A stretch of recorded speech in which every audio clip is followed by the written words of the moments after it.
That's simple for me, man. Africa is positive. Africa is joyful.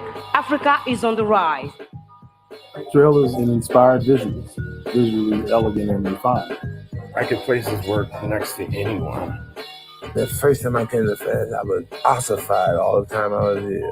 It's no secrets, is it? No, but it looks nice. What are we going through? It's I give up or I have nothing to fear.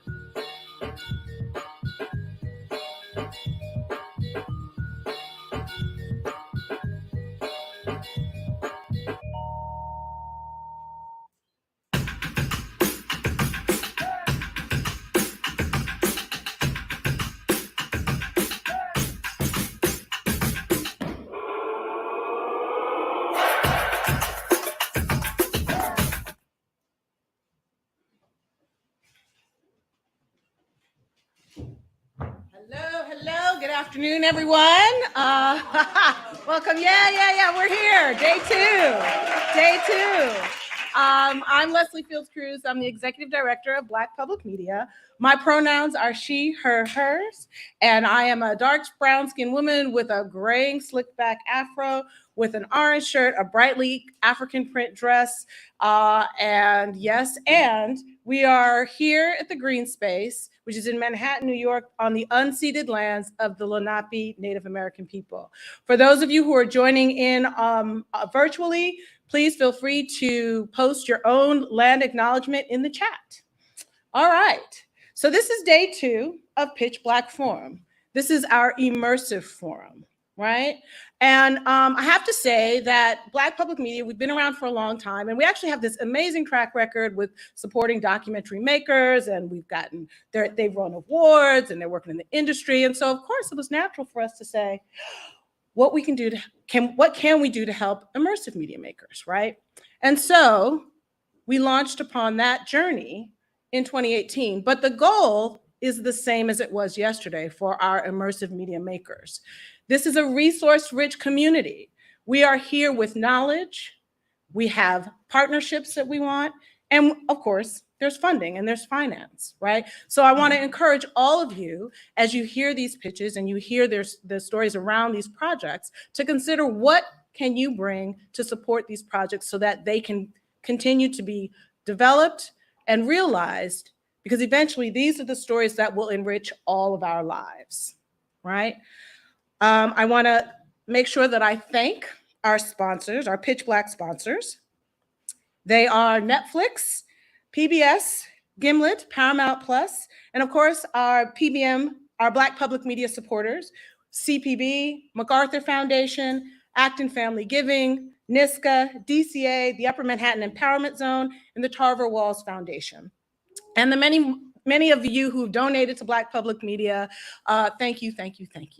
Now, without much further ado, I'm going to introduce to you Lisa Osborne, who is our Director of Emerging Media. Before she comes up, though, I always have to tell this story.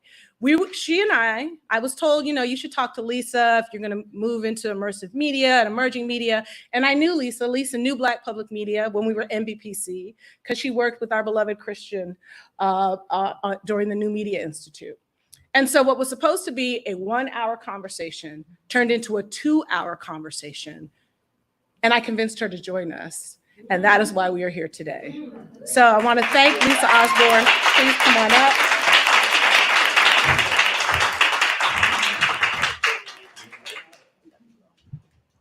Hi, everybody. Good morning. And hi, pitchers. Hi, jurors. Today, we're going to watch 6 creative technologists compete for anywhere from between $25,000 up to $50,000. Most of them are alumni of Black Public Media's BPM Plus programs, which are our emerging tech programs. Those programs offer some combination of access to studio facilities, access to specialized equipment, access to peer networks, grant funding, and training. Some of them are filmmakers, some of them are artists, and some of them are technologists. In some cases, some of them are all 3. So I really hope that you enjoy the pitches today. I want to bring on Tamika, who is going to be your host today. She and I have known each other for over 15 years, back from our days in Los Angeles together. We used to run into each other at tech events all the time. And basically, whether the event was like a 25-person tech mixer or like a 250-person conference, we would always magically somehow be the only Black women at the entire event in a city of 4 million. Amazing trick, that. So without further ado, welcome Tamika, and I'll be back at the end of the day to close out the day. Have a good show. Yes, hello everyone. I'm Tamika Key, an advertising futurist. Basically, that means I spend all day thinking about how advertisers make even cooler, weirder ads. And so this is awesome to do because this has nothing to do with advertising and probably degrading society. This is actually improving society. Today, we're going to see pitches for 6 exciting immersive projects, ranging from an augmented reality tour to a spoken word album with artificial intelligence performers. Each pitch will be a 3 to 4 minute video, and then you'll get to meet the creators afterward. The jury will ask them questions, but we also encourage you guys online to post questions and comments in the chat. We'll be choosing select questions to read out loud in the room. And then just a couple of housekeeping things. For the in-studio audience, please come up to the mics on either side of the stage when it's time for your questions. If you can make sure, please remember to silence your phones. Not even vibrate would be ideal. And we noticed a lot of people at our previous day were using their phones to take notes, which is we encourage that, obviously, but please don't take calls and like be on Instagram, because we want you to be engaged with the content. Now, let's meet our judges. So Jamal Gray works as an arts advocate, a documentarian, and a cultural archivist in his hometown of Washington, D.C.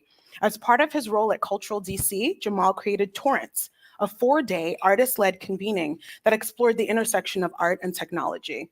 Gray recently produced Afrofuturism, the origin story for Paramount Plus and the Smithsonian Channel, and the short documentary Black Fire, Radio, Rhythms, and Revolution, which is available online via PBS WHUT.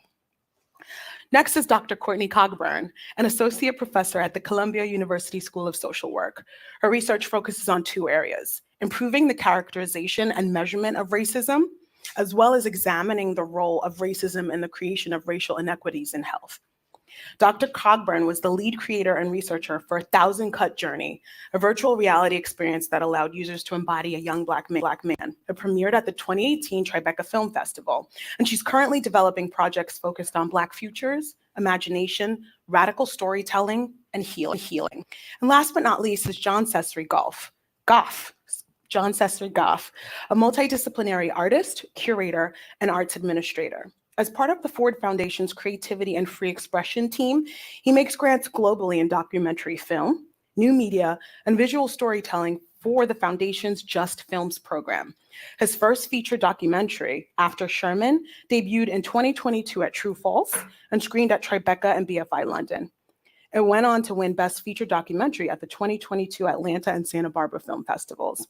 John Cesare's work includes extensive research, visual documentation, and oral history interviews in the coastal American South on the legacy of Black land ownership and Gullah Geechee heritage preservation. So what an amazing group of curators of art, technology, and culture, and we are so glad to have you here today. Yes. Before we move on to our first pitch, I just want to recap what our esteemed judges will actually be looking for today. Because it's not just about the coolest or the most complex use of technology. It's about using technology as a storytelling medium. So criteria might include, is the project compelling? Did you immediately perk up when you heard the idea? Can you explain it to a 14-year-old or a 9th grader? Can you explain it in your own words? Does this project feel like a whole package? And then lastly, is this maker or team ready to start building this project tomorrow? We hope that you in the audience keep those ideas in mind as well. Now, let's have some fun. I'm gonna go sit over here now.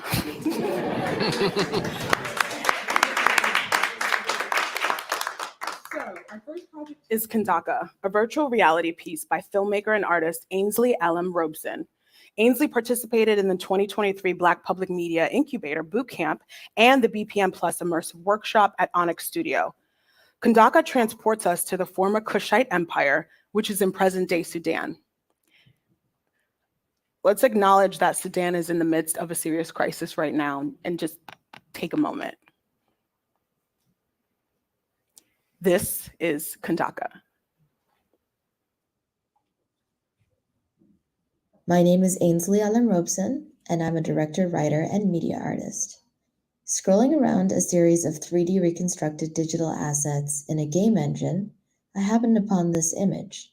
This is an image from around 40 BC of the facade of a temple in Meroe, the last capital of the Kushite Empire, located along the Nile in modern-day Sudan, and now a UNESCO World Heritage Site. It shows a woman holding two swords and a bundle of Roman soldiers, who she also happens to be feeding to her lion. I wondered, who is this woman? And why don't I know who she is? Amani Renas was a fierce, one-eyed warrior in Kandaka, meaning queen or revolutionary woman. Kandaka is a three-part installation with a film projection, a VR experience, and a 3D printed monument of Amani Renas. The film centers Amani Renas' story of resistance and is a reclamation of memory against racist erasures in history. The VR experience centers themes of restitution and repatriation and is a reclamation of ruins and artifacts. Today, I'm pitching for support for the VR component of this installation. My team created a reconstruction of Amani Renas as a 3D character. She is central in each element of the installation. In VR, the audience experiences a virtual repatriation of Nubian artifacts back to Meroe. This experience is narrated by Amani Renas, was performed by Sudanese-American singer, songwriter, and ethnomusicologist El Sara. This 7-minute experience reunites a collection of digital artifacts that I reconstructed from photos I captured during a research trip to the Louvre's 2022 exhibition, Pharaohs of the Two Lands, featuring the 25th dynasty of Kush. These artifacts are reunited with digital reconstructions of the archaeological sites. This symbolic repatriation, this convening of artifacts, is a reclamation for the future. I will need $80K to create this VR experience. This will cover production and post-production costs. Kandaka's story is a fragment of radical presence in the broader context of erasures in African history. How often have you heard the names Cleopatra, Nefertiti? What about Amani Renas or Taharka? Why have they been excluded from the historical canon? جوشادو معارض تنقول وسكرة داقنا لكني واللسك أنو سنغا دفمو أي أماني ريناسل كان داكا أيلين دهبني كان زني أيلين نلك بركي دقي ترهاغا أنولي كان داكا أنولي أيقون كان داكلين أيقون كان داكلين أيقون كان داكلين أيقون كان داكلين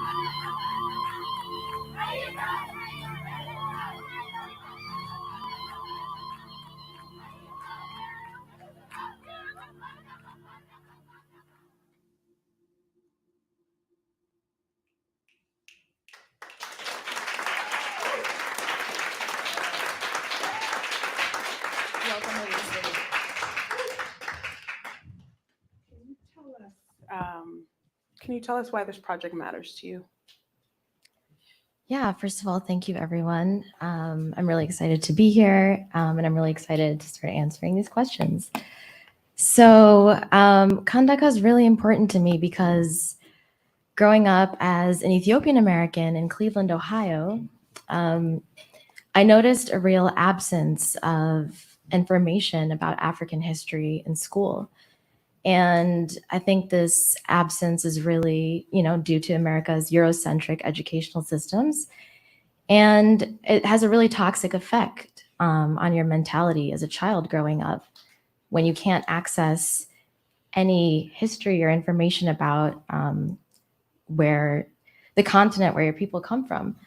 So I think Kandaka, as a result, is part of my curiosity now as an interdisciplinary filmmaker to explore stories that I never got to learn about in school and that I think would be really valuable to know.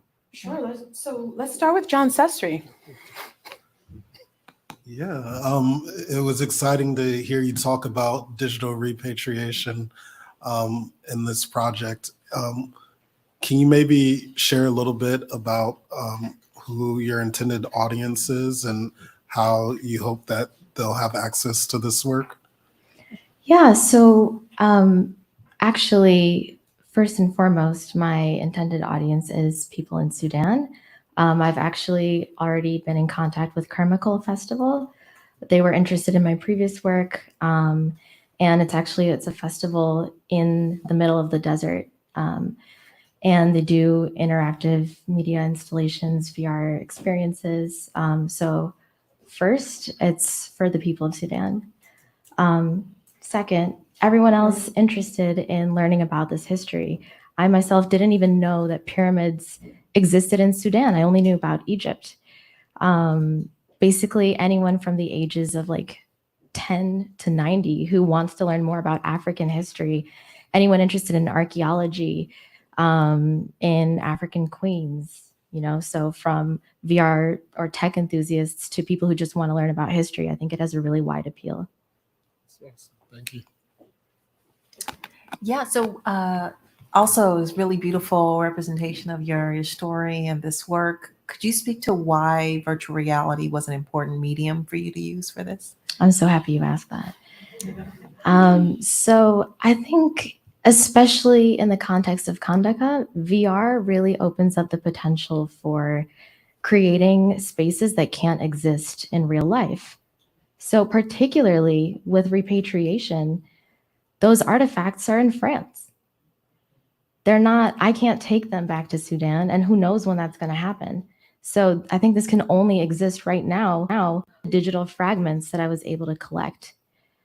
And I think also, I just want to add something onto that.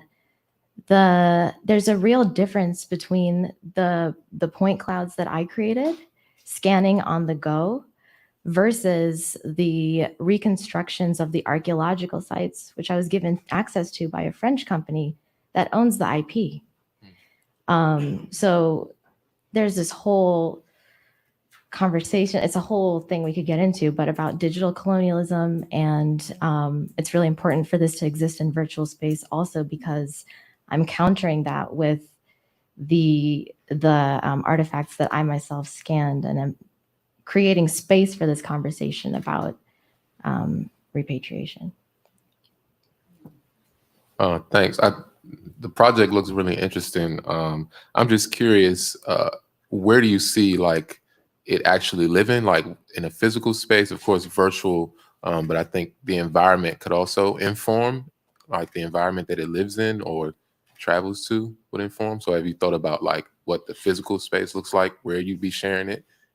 Yeah, I mean, one major kind of space would be film festival spaces, arts spaces, museum spaces, where the entire exhibition, where the entire installation can exist together, because it's designed to flow from the film to the VR experience to the monument, speaking about memory and then artifacts, repatriation, and then actually seeing the monument of Kandaka. So I think the flow in the physical space from all of these is really important, not to just step into VR and step out without the context of the exhibition.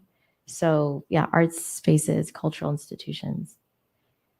Well, yeah, I think that's great. When you think about immersive experiences, I think the physical space is an important part of it, especially to kind of give full context to what you're doing. I think it could help a lot. So We have about 2 more minutes if you guys still have more questions. Yeah, so could you tell us a little bit more about the narrative that you're trying to tell and why you're telling it, right? So, and I think for me, this question is attached to what you think the purpose is, what you hope people do with what you expose them to in VR. So there's the literal retelling and representation of a space in a very kind of linear, literal way. And then there's the various ways we could use VR to create different kinds of experiences. So could you give us a little more information about how you're thinking about the narrative and the experience and what you hope people take away from what you create? Well, so in addition to Amani Reynas' voiceover, I'm hoping to actually collect interviews with archaeologists from Sudan and collect other interviews from historians also from Sudan. And I think a big part, something that I want people to experience in this is the presence of all of these voices in one place. Because even me when I was researching this, one of my biggest challenges was that all of my resources were European, or I had to access, I studied French, so I could read this book that I have, this 900-page report on the most recent archaeological findings in Sudan. But I'd like there to be a broader conversation about why it's important for us to have resources and information and access to this history written by the people from those places themselves, and how there's a big gap between the other places, resources written by the global north versus the places that it's actually from. So that's important to me. And that sound means that it's time for audience questions. So anybody else, anyone has a question, please come up to the mic. Do we have any questions from our studio audience? From our online audience? If not, I have questions, obviously. Yeah, go ahead, sure. Hi, Ainsley. Very good project. I wanted to see if you can talk about how the unrest in Sudan right now, how's that impacting your project and the urgency that goes along with it? Another Great question. Yeah, so I think it just makes it all the more urgent. The archaeological sites have already seen a lot of damage, actually, from dating back to Italian looters to even Sudanese government-led flooding of the Nile, which has destroyed one of the cataracts. And several archaeological sites have been submerged. So I think, when there's instability, you don't know what's going to happen. There's a lot of this history is vulnerable, and I think that just gives us all the more reason to be making sure that it's protected and brought to light. And I also think history is a unifying factor, especially when there's division internally in a country. At least that's been the case in Ethiopia. And so, yeah, a shared history, I think bringing that to the forefront is also really important for that reason. So Ainsley, your budget for this project is $125K. 80. 180K. Just 80. Oh, just 80. So your budget is 80K. The most you could get in this project, if you were to win, is 50K. How would you make up that gap? So I already have another 5K in funding from an upcoming residency to work with motion capture technology. So there's a lot of in-kind support there as well that could also cover more of the gap. I also have access to Onyx Studio here in New York, which also has a motion capture studio that also supports that. And I plan to apply to the Epic Media grants as well. Sure. And then you mentioned kind of using it to work on the next layer of your VR capture. Is there a specific program or tool that you use to create this, and how did you get drawn into that tool? So yeah, well, one of the major tools is photogrammetry, which I guess I didn't define earlier, sorry. It's the process of walking or going around your subject, object, or environment from 360 degrees to reconstruct that space or that object, basically capturing the depth and color information, and then it can you can reconstruct it as a point cloud or 3D model. And I use this technology in my previous work as well, because I think there's a lot of power, there's a lot of reclamation that can happen when you can reconstruct something and recontextualize it and use it in your own films, your own experiences as you see fit. And then we do have some audience questions. Great. Hi, Ainsley. I love your work. Marta. So I'm wondering how your other projects, and you in some way answered it, but how your other projects where you center women of African descent, how those other projects have informed this project or continue to inform this project, the texture, the subject matter, all of that. So how those other projects inform this one. And I'm really excited about the way that you center women of African descent. So thank you. Thank you.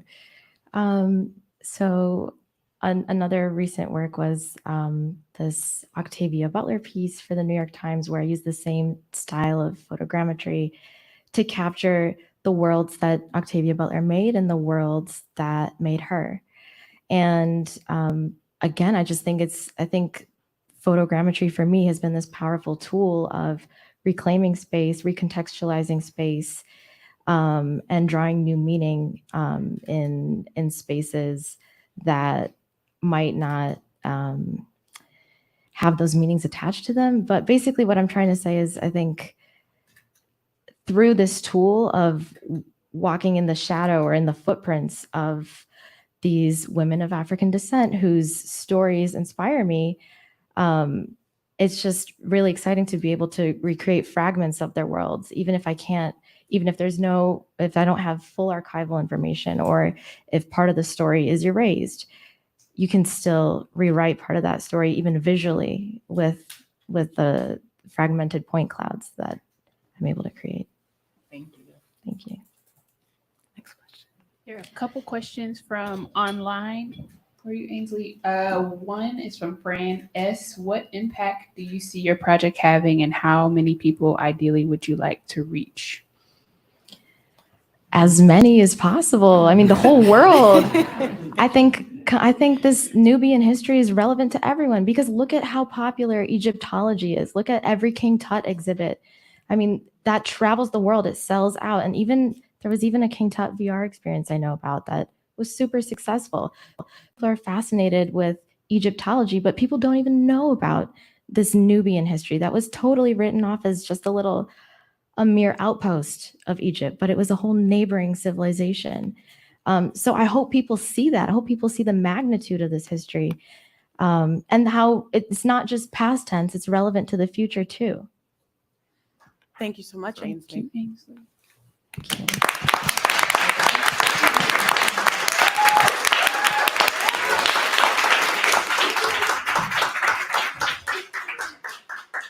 Our next project is AR Museum for the People, which is an augmented reality walking tour. It educates and entertains people about the history of the Black Panther Party. The creator, Damian McDuffie, is a filmmaker and archivist who lives in the Bay Area, specifically in Oakland, California. He is a 2022 MIT and Black Public Media visiting artist. Damian also participated in Black Public Media's 2023 Incubator Bootcamp and the BPM Plus Immersive Workshop. Let's learn more about AR Museum for the People.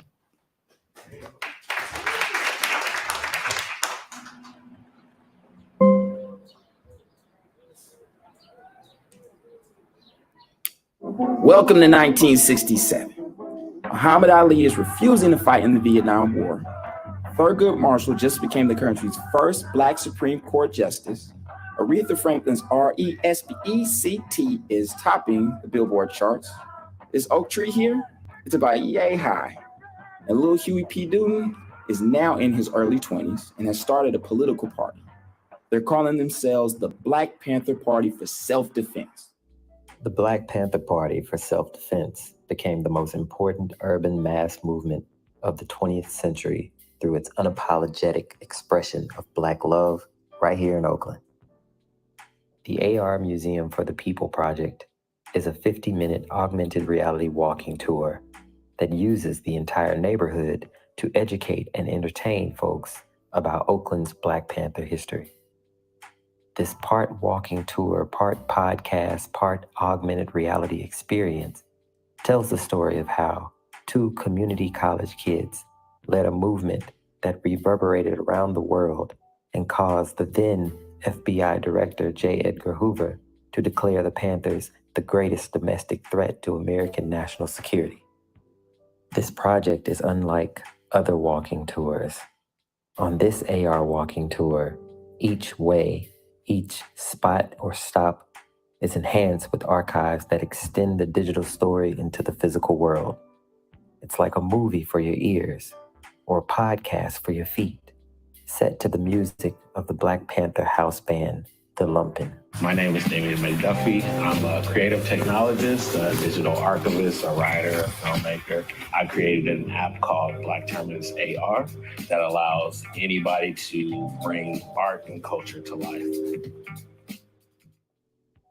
To experience the AR Museum, users will download the Black Terminus AR app on their phone and then follow the lead of narrators with added audio from the interviews with original Panther members.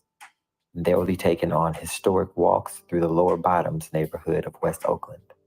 We use audio-based AR to keep your location in sync with the narrator. The narrator drives the navigation, allowing you to leave your phone in your pocket until it's time to view the visual elements through the AR camera. Best of all, we use the AR Group Sync feature that allows you to experience a tour in groups. This tour is like walking through a movie with your friends. As you walk through the neighborhood, you'll see murals, statues, and other works of art that pay homage to the party's ideals and impact. A centerpiece of the AR tour is collaborating with local artists and activists to breathe new life into existing murals, like this one by muralist Rachel Wolfe Goldsmith on the home of Jill Christina Vest, honoring the women of the Black Panther Party. In Black Terminus and AR, you can point your phone at these women and they come to life for you. And that, to me, is incredibly remarkable. The bronze statue of Dr. Huey P. Newton is one of the 20 public art displays and artifacts along the Black Panther tour that will educate and entertain when you point the AR camera app at it. The total cost of the project is $125,000, and that will allow us to produce the tour, develop the AR technology features, and design, curate, and publish our AR content. Damien sees a world where AR history experiences are all around us, a place where every surface can become a living surface with its own story to tell.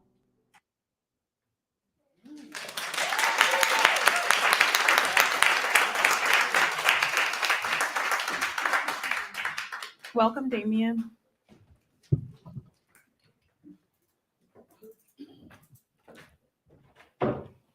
Thanks for having me. Damien, can you tell us why this project matters to you? I grew up in West Oakland in that neighborhood that you saw, and I grew up in the 90s, and I could walk around my whole city, and there's no markers, no statues, there were no anything that kind of indicated this history. And I just thought it was unfortunate to be able to grow up in a place that delivered so much to the world and kind of not know it when I was there. So I just hope that my family, my nieces can grow up in a place where they know their history, and this is just the beginning. So let's start the Q&A with Jamal. Well, thank you. What were the primary sources for the information that will be shared through the tour? So it's a variety of sources. So I'm also the former archivist for the Dr. Huey P. Newton Foundation. So I have access to that, and as well as the Black Panther Alumni Archive, which is a specific archive in itself. Also, over the last 3 years, I've been interviewing Black Panthers throughout Oakland and Sacramento, Tanzania and other places. So what we want to do is be able to have a narrator drive everything, but also use some of those audio clips, some of those interviews to kind of inform the information that we're talking about. The other thing is I have a really good relationship with the museum, the Oakland Museum there, as well as the Bay Area News Archive. So they've been very open and loving a new use for their archives, things that are not just staying locked up, which was my struggle. Really, it's like if you have all of the access to these things, a lot of times the curators and the archivists are the only ones who can see it. So I love AR because it now allows and gives us a reason to take out those old newspapers and actually do something with them. Yeah, thank you. I think this is so beautiful, and I think about this a lot when I'm walking around Harlem, and I'm just wondering, what do I not know that's just right here, right around me? I'm wondering, both with the previous project and this one, how you're thinking about connecting these histories to the present and these histories to the future. What might the user be doing in the headset that connects them in a very tangible way to these histories? Are you having them do something, reflect on something, pushing them to go to these museums and archives? How are you thinking about connecting present and future to history? It's kind of like a complete like collaborative experience. So the reason why I even started in AR is because in the last 5 years there's been a resurgence in Oakland to put up some of those murals that you saw to kind of like make sure that the open space understands the history a little bit more. And the way that we're designing it is in collaboration with some of the muralists who created the murals. We're getting information and interviewed all of them. Half of them are my friends and all of that. And in terms of the experience, it's not a VR experience or a headset experience. All of the ARs is through the phone lens. So what we're asking folks to do is to be able to walk around, kind of listen to primary sources, primary stories, and then interact with the new elements. So all of the murals and all of that are there now are kind of developed by people who were not Panthers themselves. They might have been kids of Panthers themselves. So I think what we're trying to do is take what I see, which is kind of this history, this rich history that the elders kind of have, this new energy that the young people have, and find a way that, everybody can enjoy it together and kind of not work so desperately apart. And that's kind of what I see in the community. We're doing a lot of the same work, but not kind of cohesively. And I think I can be somebody who can bring that together. Yeah, that's great. You kind of answered my questions through Jamal's question, which was about your primary sources.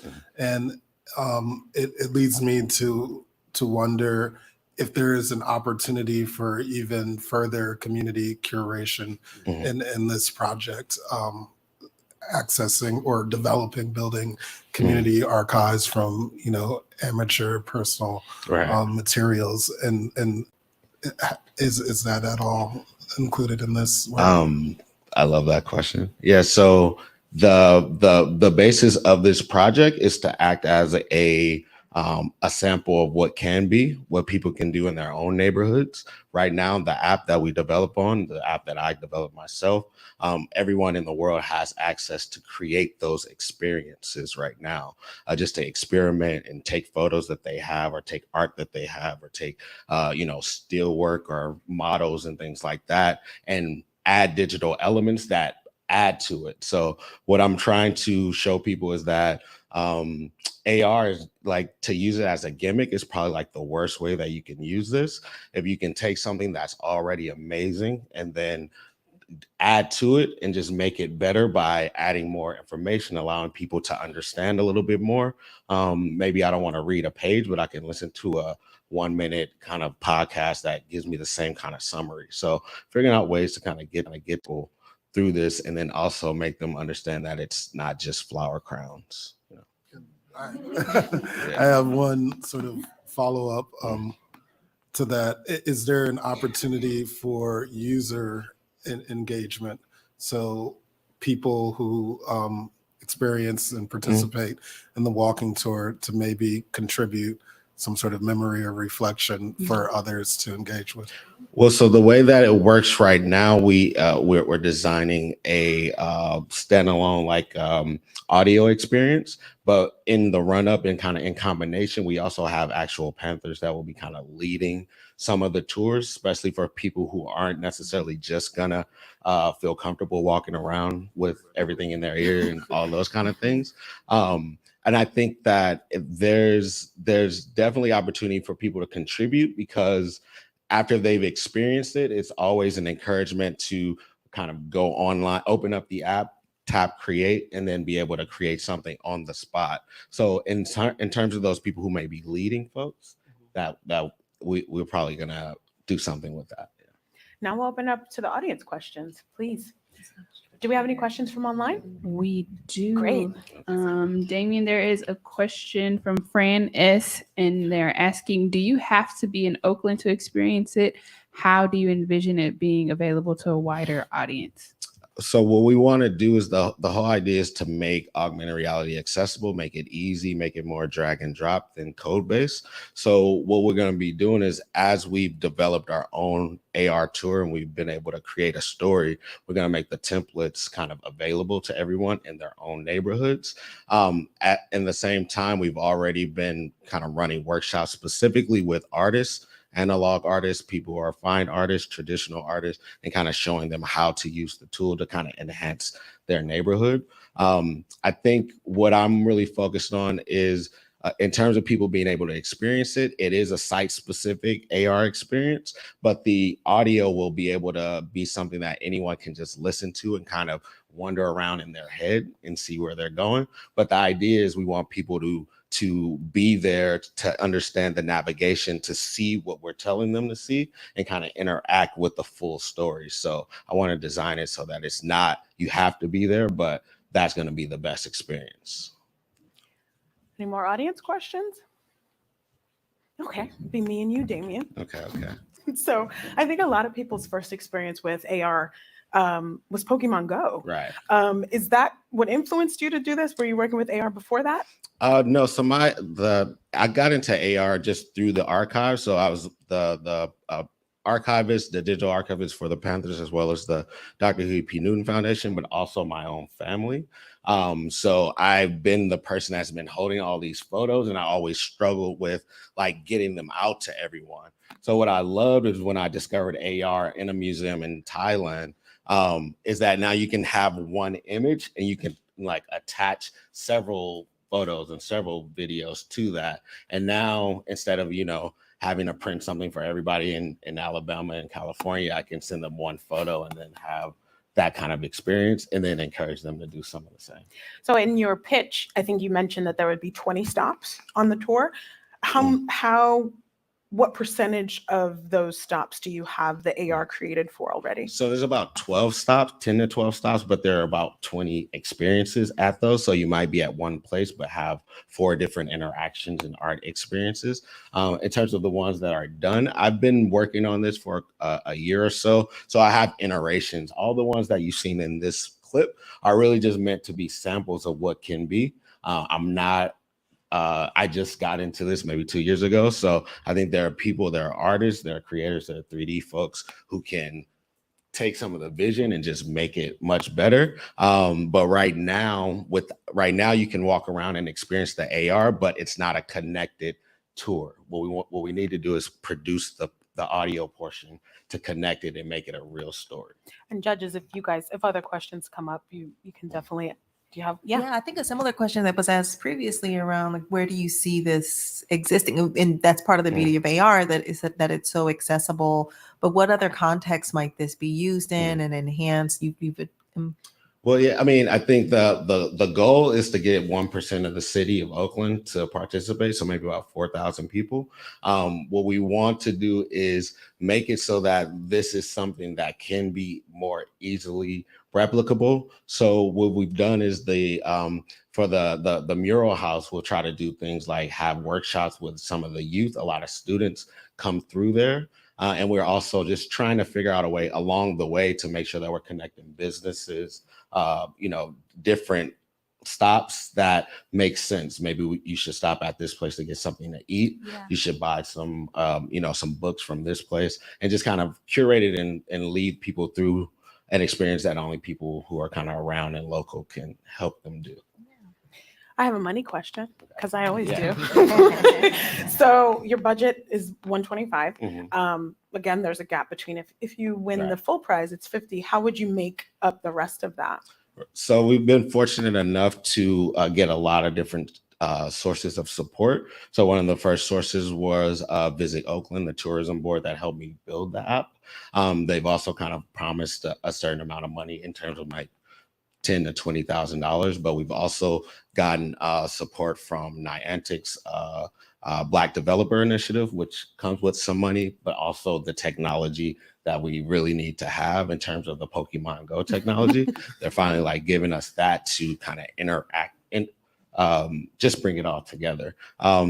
I think right now we have about 50 of the 125K, and I anticipate by the end of the week, I'll have at least another 20. End of the week. I'm putting it out there. I've been working a lot. Do we have any other questions from the audience or our judges? I have a question. About how long is this walking tour? And so it's a 50-minute walking tour. And we just hope we want to make it quick. We want to make it like exciting. We want them to be able to get out and kind of talk about it. And at the end of it, you'll just have the inside museum experience of that house. So there's a mural outside, but the inside is a museum as well. So after you go on the walking tour, you then can go inside to the museum? Yes. All right. Thank you.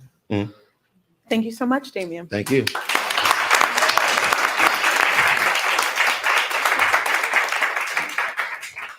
So for our next pitch, Casey Willis applied to PitchBLACK through our open call. She is an Atlanta-based artist and arts advocate. And after participating in the 2019 Spotify Sound Up Accelerator, she formed a production company, Could Be Pretty Cool, and is the creator and host of the Spotify original podcast, You Heard Me Right, and Right spelled W-R-I-T-E.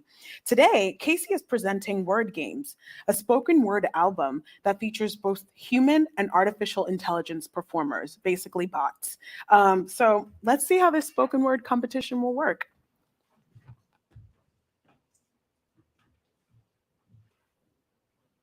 In the year 2072, following the mass destruction caused by the great robot wars, man and AI have vowed to no longer live as enemies and will rebuild the world as equals. To signify the dawn of a new era of unity, the greatest poets from both the human and machine colonies will enter into an epic battle for glory, using only words as their weapon. The ticket to the rapture feels a lot like a blessing now.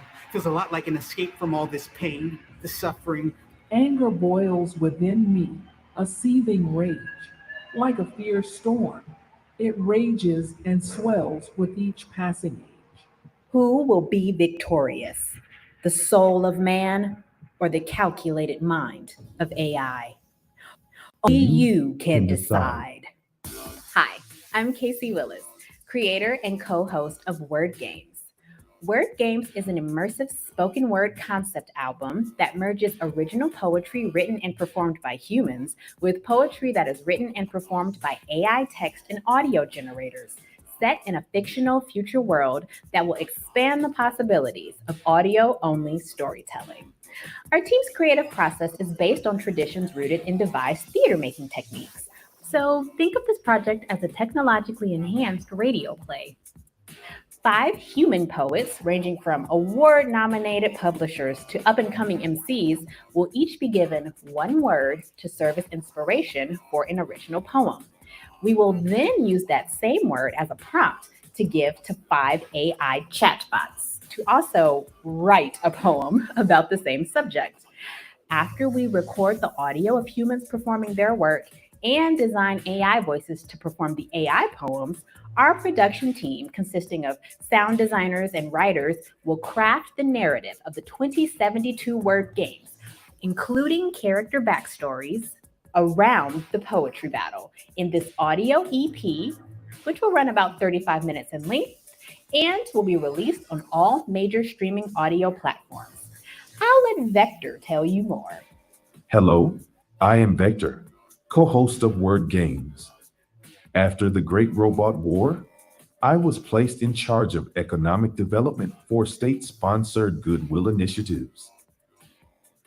It is my assessment that the production of the 2072 Word Games Immersive Poetry album will require 50,000 human dollars in funding, which will be used largely towards fees for a Dolby Atmos mixing suite and a specialized mixing engineer. Dolby Atmos is currently the leading technology for creating immersive audio experiences by allowing sounds to be placed beyond just the stereo field, making listeners feel like they are right in the middle of the show. Production funding will also be used to fairly compensate all human artistic collaborators, cover licensing fees for AI creative tools, and for promotional video and website design. Thank you, Vector. Join us for this listening experience that celebrates the possibilities when human creativity is aided by the technological tools that are ushering in a new era of storytelling, while also finding innovative ways to preserve the tradition of oral spoken word. With your help, we can make this immersive, artsy, sci-fi audio project a reality. Thank you for listening to our pitch, Humans.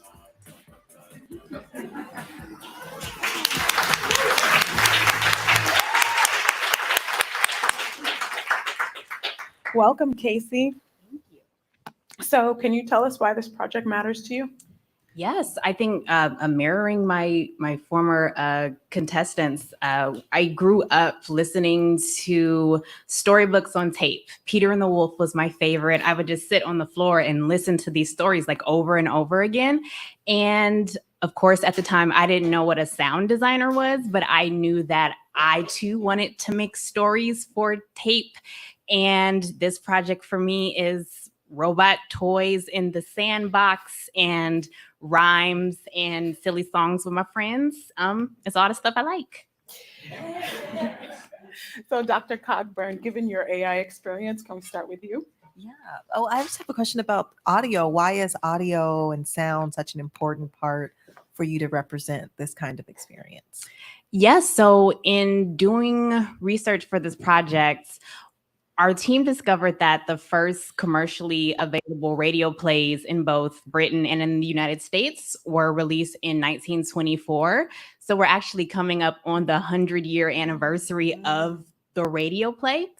And I wanted to figure out a way to kind of go back to that old school mentality of this is a project that you're going to listen to only. There aren't going to be any visuals. But that was like what you did back then. There was no really other options for media in home. And so with the technological advances in audio production and the things people can do on their own in homes and the things that people can do with mixing and spatial audio, I want to preserve those traditions, but to bring it into an era I frankly didn't think that I would be able to have access to, but now that I do, I want to do stuff with it. Yeah. And just a quick follow-up. So have you tested the AI, and what are your thoughts about the kinds of poetry that it's producing? Yes, good question. So yes, we have been playing around with both text to poem AI tools and also, as you heard, text to speech AI tools. There is a variation of, I guess, what we would consider quality for sure. So there is definitely some human curation that is going to go into this process.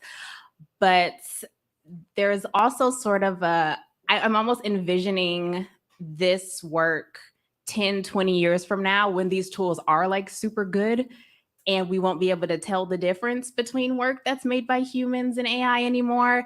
And having this is kind of like one of those like kitschy, like, remember back when this is what we thought AI would be used for? This is hilarious. So yes, it's been really interesting to play around with. I'm just curious because it's clear that like there's a lot of narrative that's driving the project.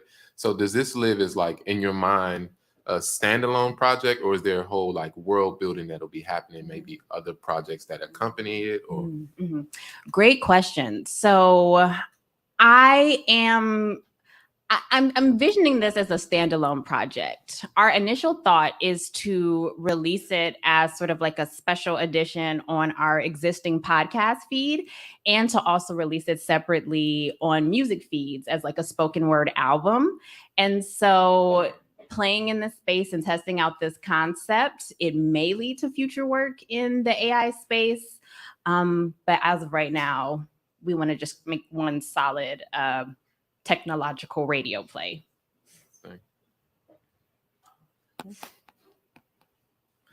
Have there been any considerations to accessibility for people who may be hearing impaired, who may also want to engage with the poems?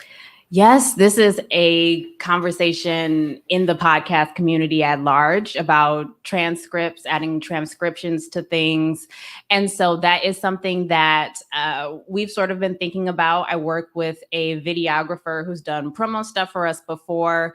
And if funding were to be available, that is certainly something that we could attach to the project. Spotify, I know, has native video podcasting capacity now, but for the things we're trying to do on YouTube, that would be able to make accessibility for hearing impaired communities something that hopefully we could overcome. So, any questions from the audience? Or any questions from our online audience yet? Well, Casey, it's me and you. Me and you. So you mentioned it a little bit in the video, but there are a variety of different audio tools that someone could use. What in particular drew you to Dolby Atmos? And is that do you have to use that tool? Great question. Dolby Atmos right now, the best sort of use case for it, in my opinion, is in the world of video games and gaming. I've put on the headsets and watch my partner play, and you can hear the guy coming up behind you before you see him on screen, and you can change your camera angle, and it's like, oh, there he is. And so there is a very kind of small niche group of audio only creators who are using this technology to make I guess the buzzword right now is 3D podcasts. And I think that is a space that is going to become more popular as years go on. And yes, using that technology to help us to really put listeners into a place and not just have them listening to something in their headphones is a large part of the production itself. So we're, trying to move from that 1924 mono speaker to what they never imagined a radio play could sound like. I think along the lines of kind of what Jamal asked, because there's this idea of the game, but then you did set up a little bit of a world, right? You took us to this future state where there was a war, and and now we're listening to our robot overlords. And so I don't know. I was like, I want a soap opera. A comment, not a question. I guess maybe one other question is, in my world, there's so much talk about AI taking writers' jobs in particular, right? Because it's from a content marketing perspective. What made you want to think about AI from an artist sort of and creator perspective? Yeah, so I also have a full-time corporate land job, and every day I'm rooting for these AI tools. Please figure out how to make this spreadsheet better. Please figure out how to write this email so that I can spend more time on my creative work. But it did take me a minute to realize these advances in AI are also advancing things in the creative space that could potentially limit my ability to make creative work, because people won't need me. They'll go to a machine that can make sound. They'll go to a machine that can make audio. And it's a reality that I could panic about, or I could gather my friends and we could make a fun poetry album and use that as sort of a palatable vessel to start thinking about the reality of the future. We are going to be competing against AI. We kind of don't have a choice, but can we figure out a way to coincide and make cool things together? I think we have some online questions. Yes, Casey from Fran S. The budget seems low to pay all the talent. Around what percentage do you see being used to pay talent versus production costs? Great question. So our budget, the $15,000 we have earmarked for our Dolby Atmos mixing. Everything else is going towards people. And so, oh my goodness, Fran S., you're trying to make me do math up here. Whatever that is percentage-wise is what goes to personnel. And this is, calculators and AI. I can type that. I have a comment. I think, I think this is fun, and but I also think there's a bigger cultural significance potentially of the project, right? Potentially your work at this stage especially could highlight what is so unique and special about humans and human voice and human storytelling. And that's also going to be important, and not just relinquish control over to AI. I think we have an opportunity to really highlight what's so special about human beings, and your work could potentially do that. So I encourage you to think about that kind of substantive contribution to how we're thinking about this as well. Yes, thank you. April is National Poetry Month. So there have been lots of sort of think pieces and things coming out about that very thing that we have been absorbing and trying to figure out how to weave in there. So thank you. I think we got another audience question. So one, I want to say that this is really like a really dope project as a spoken word poet. But I guess my question is, how do you see this project affecting poetry in its finished and out there status? Like, how do you see that? Okay. How do I see it affecting so in this, like you said, like we have to accept AI, right? So in a space where there are your friends that are a part of the project, they are working poets, right? So how do you see AI? How do you see projects like this affecting their lifestyle and livelihood? That's a fantastic question. Sure. And the reason that we chose the people that we're working with, the human poets, is because they all have very interesting perspectives about that very thing. It's a spectrum ranging from, we think this is fun and great. And there are people who have specifically said, can you make a carve out in the talent release to promise that you're not going to sell this to any data set, or, I don't trust any of this. And so I think the varied attitudes about these tools and about AI in general is also what we want to bring to the project. I'm trying to stay as neutral as possible as EP and writer, but yes, there are some people who are really, really nervous about this stuff. There are some people who are in the middle who are like, yeah, whatever. And there are some people who are like, yes, come on, AI. So yeah, there are no wrong answers with how people should feel and how this could potentially affect all of our livelihoods potentially. Thank you so much, Casey. Thank you. So we are officially at the halfway mark. We have three more pitches to view, 3 more competitors, but we're going to take a short break. For my online audience, please remember, put your questions in the chat. And if you also want to schedule a meeting with one of the artists, make sure you put that in the chat too. And Fran S., we see you. Thank you so much for your questions. And we'll be back in about 5 minutes.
Welcome back, everyone. Are you excited to see a couple more pitches? Me too. Okay. For those of you online, please keep sharing your questions, comments. Fran, a couple more questions. So our next pitch. Dominic Robin is a Haitian American artist born in Brooklyn. He's now based in Washington, D.C. He is also a BPM Plus Fellow who participated in both the 2023 Incubator Bootcamp and the BPM Plus Immersive Workshop.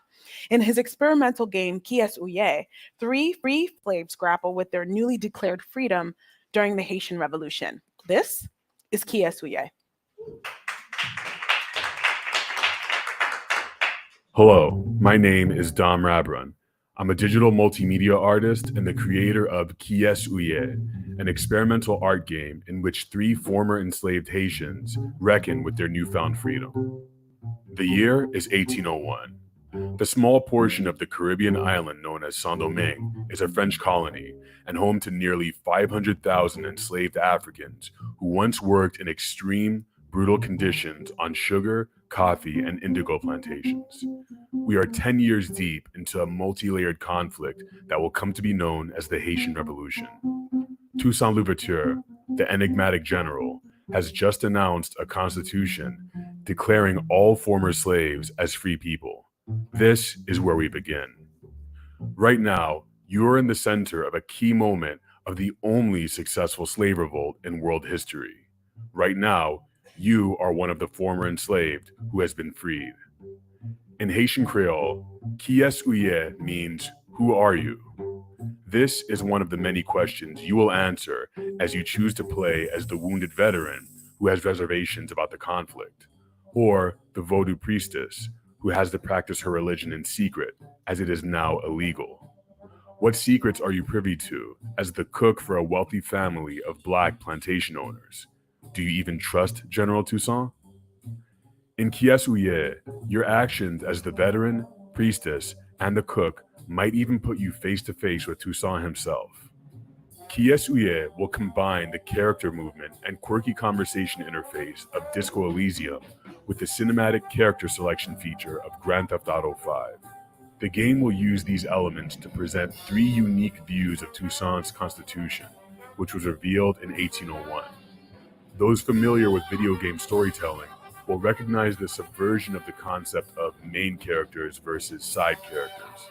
Kies Uye will be available online via a web-based game developed in Unity and controllable via keyboard and mouse input. It will also include a voice reactive component. The total runtime for one character storyline is 3 minutes. Kies Uye will also be built out as a limited time installation for an in-person cinematic experience, displayed with projection and voice reactive controls. The game's visuals are inspired by the colorful, expressionist, and sometimes abstract methods of Hector Hippolyte, Lois Mailou Jones, Jean-Michel Basquiat, and Dominic Ravron. The game will blend the traditional motifs of African and Caribbean 2D portraiture with the contemporary style and mechanics of modern role-playing and adventure games. The target audience for Kies Uye is experienced gamers who are interested in history and social change. Interactive stories like these are now essential considering the state of our education system and aspects of Black history that are being deliberately ignored. Games like Kies Uye can help us learn about history outside of the classroom in engaging, memorable ways. As a Haitian American, I am personally connected to the monumental historical events in Saint-Domingue, which adds to my excitement in creating this game. I am looking to raise $50,000 for Kies Uye's research and development phase, which will fund character design, narrative development, crew and technical advisors, and more. So far, I have basic concept designs for 2 of the characters and a portion of the main level, but will require resources to fill in what remains. Will you take up the challenge and change the course of history as a former enslaved Haitian reckoning with their freedom? Play Kies Uye and find out.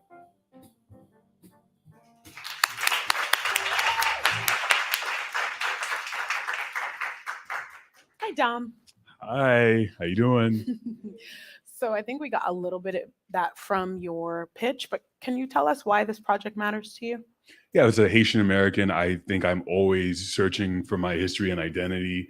My identity is tied to the only successful slave revolt, and I'm unearthing it and trying to share my journey, trying to figure these things out. So, John Sestry, given your global purview at Ford, what do you think about this project? Yeah, I think this is a really exciting use of sort of the game engines and storytelling to engage people with history for all the reasons that you laid out in the pitch. And I think especially in connecting Afro-descendant communities around the world and with communities on the continent of Africa. So just this idea that you can bring this historic event into sort of present discourse is really exciting. And what I also appreciated about the way in which you laid out sort of your ask financially is that this will cover the research and development phase, because I think in so much of our creative work, we don't adequately plan for one reason or another that particular stage of our work. But with that in mind, what do you foresee the longer timeline for the project being in terms of actually getting through production? It's a great question. So yeah, I'm in the research and development phase. I've been reading books and trying to learn as much as possible. I'm looking to have the game completed maybe in about 1.5 or 2 years to be able to actually put it out on the web. I'm trying to give myself a lot of time to do the research and the pre-production and to make sure everything is right before I put it out. I feel like you have an amazing brain, and I'm so excited about the way you're representing this history. And again, I think it's getting to some of the questions we've been asking about how someone can put themselves in it in a way that's both present and also thinking about the future. Can you tell us a little bit about how you got to this place, right? So there's one way to represent a narrative, again, literally, right, as we think that it happened. And there's another way that I feel like you're representing some complexity around what our relationship might be to some of these historical icons, that all of this is really complicated and nuanced. It's not just a revolution, right? And so how did this seed grow, and how did you come up with this idea? Yeah, it's all complicated. It's all nuanced. I think something that a lot of members of the diaspora have done really well is make syncretic culture, to take things that they remember versus what they're seeing and then make it into something new. Like whenever I'm watching anime, I find that I'm always attaching new things to it. I'm thinking to myself, oh, this isn't Goku, this is someone else. And I found that I think that way a lot as a child, and I would fight it, and now I'm sort of embracing it. And these are the things you see in Hector Hippolyte's work. Basquiat was so into doing that sort of thing. So this is what I'm trying to do is take my perspective and say, okay, I'm going to put my foot down and say, this is how I'm perceiving Toussaint, how I'm perceiving the revolution, and inviting people to embody these characters who all looked at their experiences in the revolution differently based on what their roles were personally. Like I'm taking a wounded veteran. I'm being deliberate about not taking a young person who's about to go into war with a musket or a machete. I'm taking someone who's been wounded already, so he's healing and was in battle already. So this ties into my love of and interest in biology, to see how is this person thinking about this conflict in which his body failed, but his mind might still be involved in it. So I'm mixing all this together to make this interactive painting experience. So yeah, it's nuanced. It's a lot that's going on in there. Yeah, I think the history of the Haitian Revolution should certainly be highlighted. But one of the reasons I think it was successful was a very violent uprising. And so just imagining how that could be expressed in the game. What do you feel like the impacts could be of just sharing this story in a like truthful way? That's something I think about a lot, is that the violence of this conflict. And this is something that it's touchy, it's controversial because of who is involved in it. It's super racial. I think I can't ignore that. And this is challenging me to look at my perspective of how I'm looking at this conflict, and knowing that I'm going to have to answer these questions and show these things happening. I'm figuring this out as I'm learning about the revolution, as I'm seeing what bodies are being destroyed, like what's happening in people's minds as they're in it. I'm going to try to lead by being sensitive with how I feel about it and what it is how I want to look at these conflicts. I think one way I want to approach that is to not have you in a battle necessarily. You're not going to be shooting and having people shoot at you, because I think that landscape has been tread for generations in video games. We've seen this sort of stuff. We've seen these traditional wars, we don't necessarily see the aftermath, the emotional consequences. I've never played a game where you are a voodoo priestess in the Haitian Revolution. I've never played a game dealing with the Haitian Revolution, period. So thinking about a priestess who has to contain the spiritual, emotional aspect, or the REM happens after a war, that's super interesting to me. And I'll admit, I think it's a clever way for me to avoid showing people getting gunned down or sliced up, which happened a lot, but I don't know that I'm the artist to be depicting that. And I'm honestly scared to depict that. Like, it's just not, like, super violence isn't something I depict in my art. So I'm trying to navigate that. Yeah, and to that end, thinking about sort of public memory and sites of reflection, there's often space for care built in, at least now, contemporary, or reflection. Have you considered incorporating that in some way into the journey one would take in the game itself? That's a great question. I mean, in my personal life, that's something, unfortunately, I don't think about enough. I'm pretty much like, go, go, go. I'm just making things, and honestly thinking about how I felt about it much later after the thing is complete. But off the top of my head, like, I think a lot about this priestess character, which I feel close to her, this idea of what I can create by this person who's witnessing things on the ground level, but also trying to get above it, trying to get outside of her body to witness the whole thing. And I think this medium will be well suited for the viewer for the player to think about these things critically, and to have an interesting narrative that allows the player to think about, like, what is actually happening when we play these experiences, when we go through them. Another easy solution I can think of is sort of like in games, they have these warnings about blinking lights or like taking breaks. This comes up a lot in like Hideo Kojima games like Metal Gear Solid and things like that. I can think of an interesting way to basically do a Basquiat impression of Kojima saying take care of yourself, but kind of in a clever, funny way, but also being serious about it. Yeah, I would just recommend maybe taking a look at the way the Equal Justice Institute has dealt with the history of lynching in the States, which is patterned after the way that Berlin sort of commemorates the Holocaust, just in terms of public space and reflection. So Ebony, looks like we have some online questions.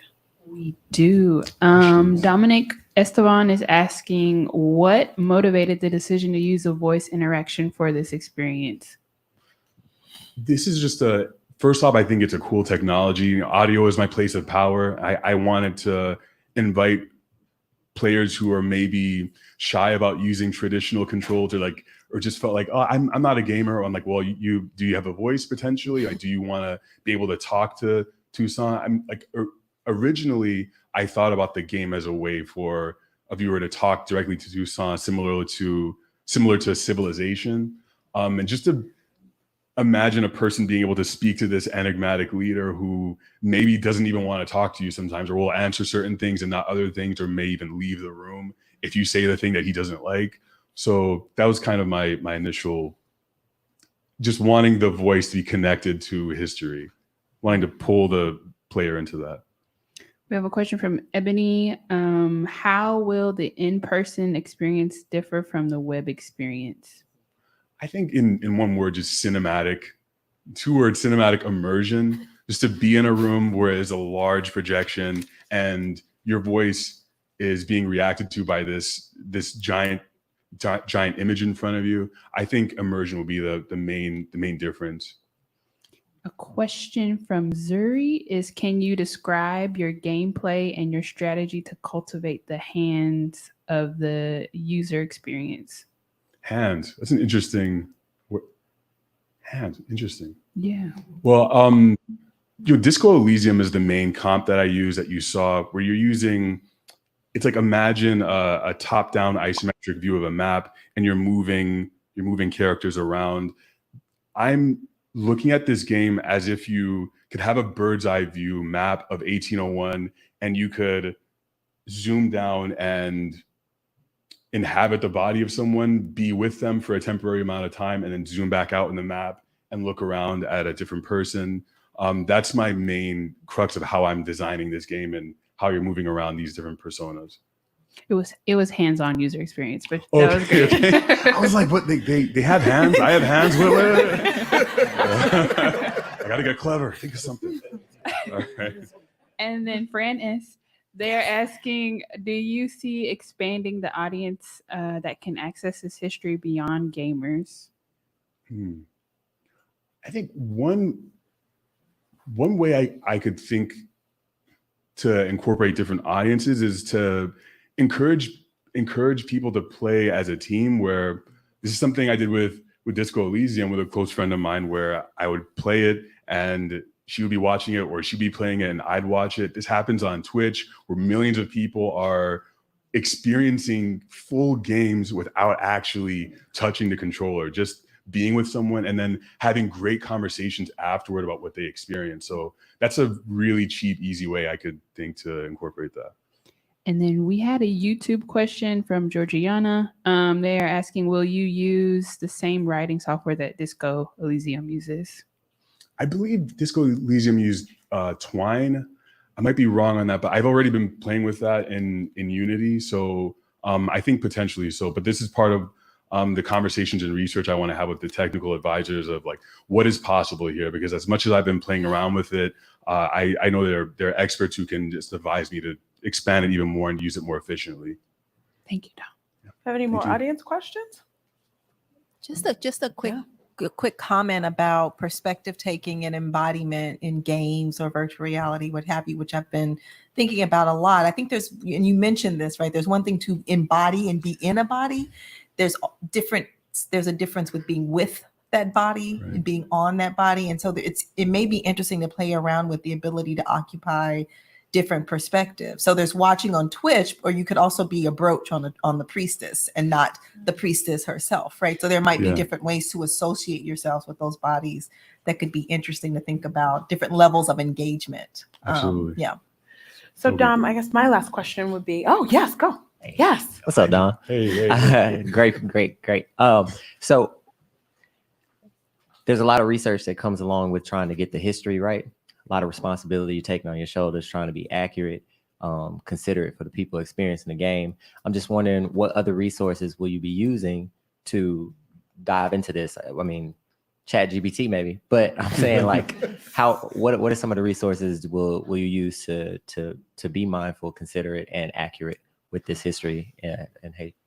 I think primarily any literary source I can find that's accredited or peer reviewed. I mean, the first book I read was The Black Jacobins about this 2 years ago, and I'm probably going to get back into that. I'm reading another recent biography about Toussaint that is super interesting, and just I'm learning so much about him outside of just this brilliant figure. So I'll be doing as much as I can in terms of literary research. JSTOR, you know.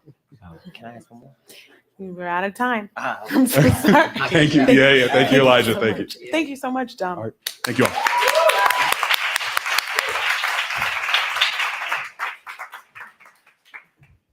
Next up is Kudus Haile Selassie. Kudus is an artist and a maker with a background in architecture and speculative world building. He's a 2022 MIT and Black Public Media visiting artist. Kudus also has participated in Black Public Media's 2023 Incubator Bootcamp and the BPM Plus Immersive Workshop. Uncharted VR is an immersive performance inspired by 5,000 years of knowledge from the African continent.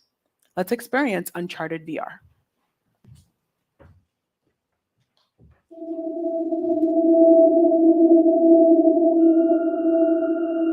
Uncharted VR is an immersive dance performance inspired by 5,000 years of knowledge generation from the continent of Africa. The performance was inspired by a type of movement known as Adoa, practiced by the Ashanti people in Ghana, in which the body's movements can narrate a story. Uncharted VR will be a 12-minute long 360 VR film. In Uncharted, visitors are immersed in a story that is told through choreographed movements and spatialized audio. Visually, the dancer is surrounded by a galactic cluster of 6,500 written characters from African and diasporic writing systems. Together, the languages of Africa make up 1/3 of all of the world's languages. Uncharted VR takes visitors into a world of collective consciousness built from these writing systems. These written systems are vessels of knowledge generation. They represent a liminal space of ancestral stories belonging to the continent, so spiritually connected to spaces of diaspora. This project started as a platform challenging current architectures of archiving. Uncharted VR centers the body as an archive of collective consciousness and knowledge generation. The project started in 2020. Fragments of pictographs, ideographs, and syllabaries were collected from historical records, books, calendars, and paintings, building upon the foundation of Saki Mafundikwa's research, published in his book, African Alphabets. This collection of written characters was later transformed into a 3D data sculpture. The virtual environment, or stage, for Uncharted's dance performance is generated from this 3D data sculpture, a visual manifestation of wisdom and knowledge generation spanning thousands of years. Uncharted VR was choreographed by Elizabeth Ifua Sutherland, a cultural producer and artist in Accra, Ghana, and it was performed by Harmony Adams, a dancer based in Los Angeles. Anything I think about reproducing movement. So I'm not really attached to doing the exact move the exact same way over and over again. I'm more interested in the spirit of the thing, and then kind of set something from there, but loosely, like with the spirit of it. So this it's the beginning of the royal quotes. Again, it has to come from the shoulder. Does that rise and fall? So it's The process of collaboration itself mimics the transcontinental bridge of knowledge forged by this experience. Currently, we are in the final phases of the project, seeking $50,000 to wrap post-production. We need to create the final visual effects of the data sculpture, produce an original score, and finalize the editing of the experience. The post-production phase will take approximately 6 months to complete. Uncharted VR challenges current limitations on the concept and form of an archive by weaving together language and performance with transcontinental unions of Black movement and improvisation. Uncharted VR reimagines archives as an experience of embodied collective memory in a virtual space. Thank you.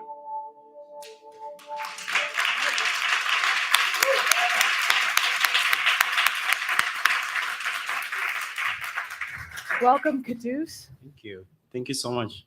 So can you tell us why this project matters to you? Sure. First of all, thank you everyone for being here. The research part of the project actually started from my own experience growing up in Ethiopia and experiencing the first technology, which is a laptop at the time, and understanding to access that technology, I had to use English, Anglophone lens to access the technology. So this project is really about reclaiming that kind of accessing technology through the lens of language. Judges, would anyone like to start with a question? Yeah, I think it's so powerful to think about disrupting data and histories and archives and the way that you've proposed to do this. What led you to movement and dance in particular as a way to capture these data points? And then can you speak to a little bit about how the choreographer translated some of the materials into movement? Yeah. So the first question, when I started working on the actual data form or the data sculpture that has been referenced or collected from dispersed historical references, that was collected and then scanned and reconfigured. But at the same time, the the movement, or I am literally, so this project was actually a collaboration. The performance piece is a collaboration with Ainsley, who's also here with us.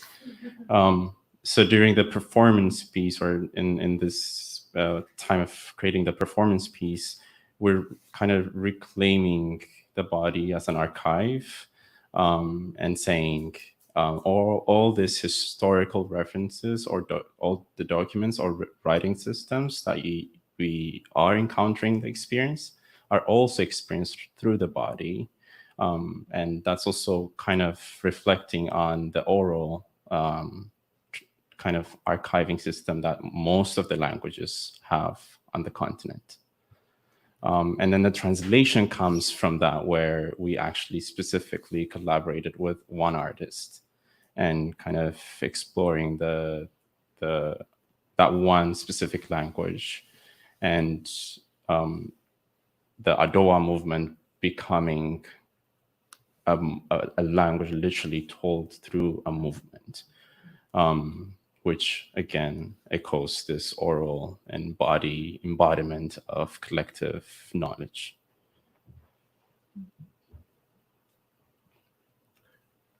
I'm gonna flip a typical question people usually ask, you know, where people ask, what do you want the audience to walk away with at the end of this? What do you want to have at the end of sort of this project in this production? How do you want this process to contribute to your growth as an artist, a technologist, as a maker? Wow, what a great question. Okay. So when I started this project, it's actually literally, you know, this idea of recollecting and archiving. But all of a sudden, it became a platform of collaboration, a platform of kind of putting together pieces and parts. And this is the one part that is, you know, a collaboration with Ainsley and our performer and the choreographer. So it literally became, it's now taking its own shape. And as an artist and as a creator, I'm kind of following that shape and following that work, literally exploring the path through this body of work. So I'm really excited actually to see how, you know, what I have been collecting is getting translated, or have these different extensions of artistic pieces. Yeah. Thank you. I think connecting the languages in this way is really powerful, and expressing it through performance is interesting as well. For you as Ethiopian American, how has language like been a tool in not only in your artistic practice, but just like in your life moving forward? That's a very deep question.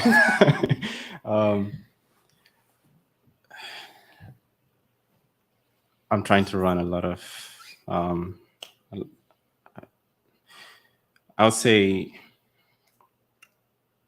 I think the first point here is the fact that understanding the vastness of the knowledge around me. Growing up in Ethiopia, and I've actually never known we have about 1/3 of the world's language, and to be able to claim that, and to be able to be in America, and to kind of like explore this as a work, as a body of work, has been a way of literally claiming myself, you know, who I am, and also sharing that with the diaspora, the Black diaspora here. So yeah, that's kind of where I am. So now we'll take some audience questions. For Ebony, do we have questions from online? We do. From Zuri, they're asking, does a player control the dancer, or is this more of a passive observation of the dancers? That's a good question. This specific piece is the the visitor doesn't have any agency. It's a performance piece. You are surrounded by this virtual space and you're experiencing it. But this is also part of a large body of work that I've been developing. So in other parts, yes, this will exist where interactivity and kind of more agency will be given to the visitors. But in this specific piece, no. Can you I'm trying to understand more. So if I'm in the experience and I'm observing the movement, how am I being connected or linked to the reference material, or am I being connected to that at all? How am I understanding how the movement is being translated? Or is that not part of what you're trying to emphasize? In the performance piece, really, I'm not trying to kind of translate that. I think as a language, as a form of language, it should exist in its own world. And there are different pieces or kind of videos, just the one like you saw where the choreographer is explaining the movement and like the dancer is actually part of the movement, that will be accompanying this experience.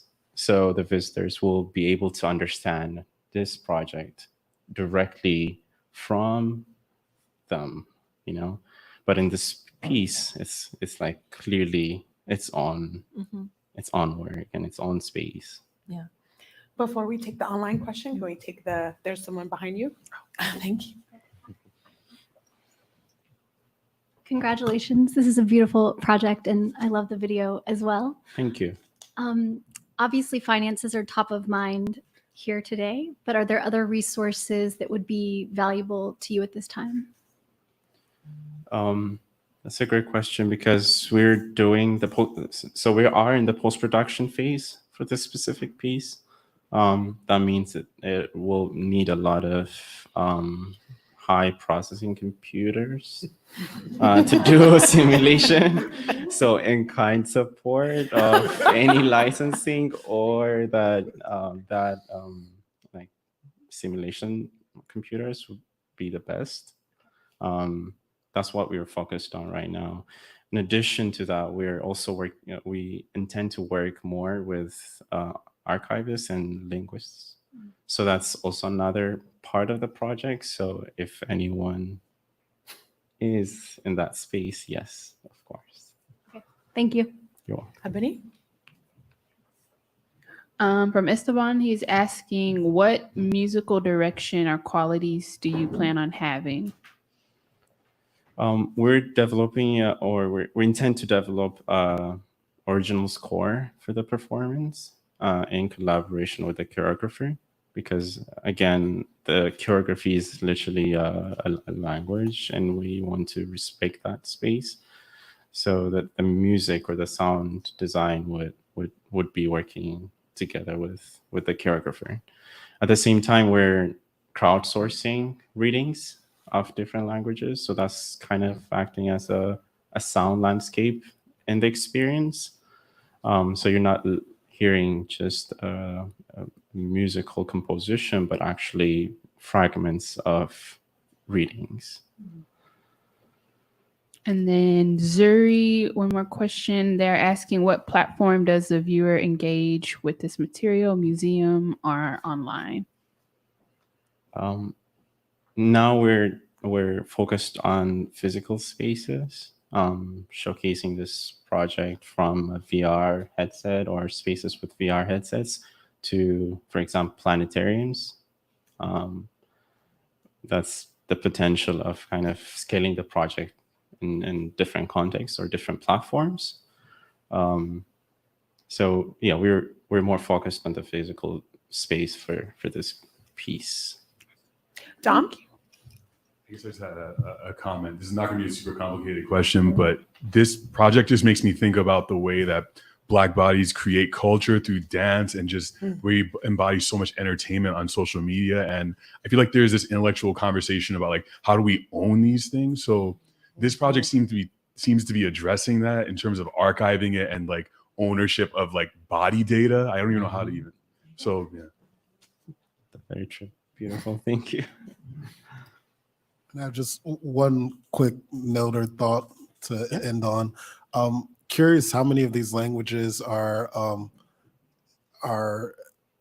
have a threat of being lost languages.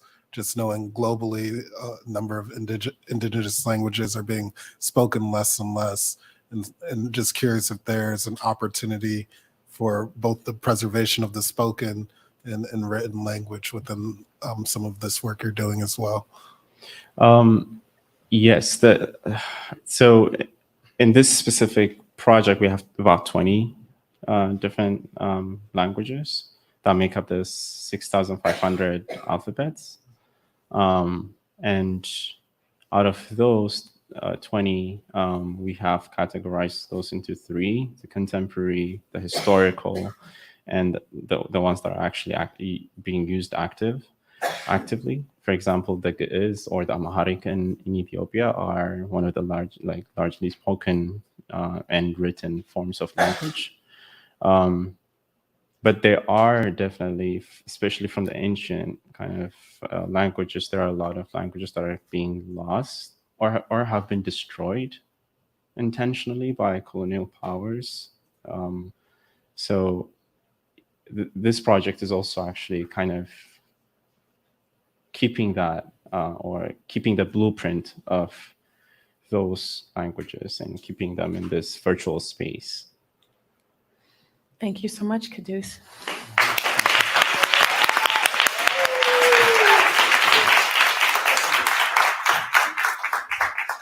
For our final pitch, last but not least, we have Lajane McMillan is a New York-based artist and educator. After pitching their piece, Movement Portraits, at PitchBLACK in 2021, it screened at Tribeca and at Midnight Moment in Times Square. Coincidentally, they also served as the motion cap instructor for the BPM Plus immersive workshop that you've heard us mention today earlier this year. The Unseen is an abstract documentary and motion capture performance that showcases Black figure skaters. Now here is The Unseen.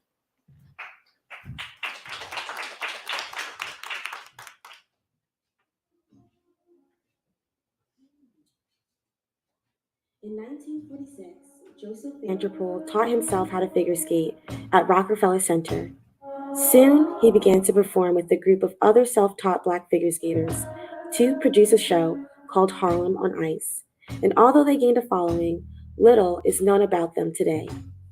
My name is Lajane McMillan, and Joseph Vanderpool was my great-great-uncle Slick. In so many ways, his legacy paved the way for me to become a figure skater too. As a skater, technologist, and artist, it has been my passion to merge my love of performance and technology to better understand the world around us.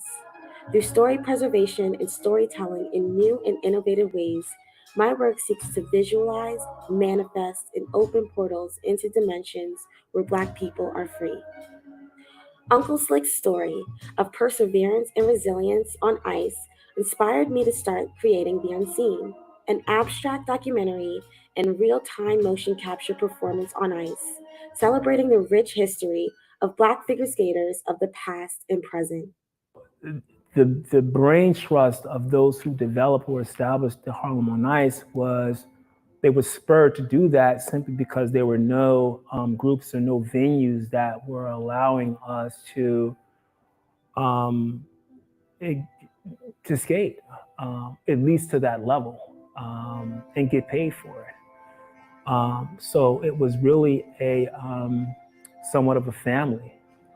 So for Harlem on Ice, it was a blessing in disguise, although it didn't probably reach the potential that it could have reached in lieu of the segregation. It still provided the platform for my dad and so many others that were involved in the group to get their names out there and have the exposure at other venues supplemental to Rockefeller. I am raising funding to produce the next phase of The Unseen, which will feature 5 Black current figure skaters. In the piece, their skating will trigger visual projections of abstract color and texture on ice, blended with recorded interviews from present skaters as well as families of past skaters.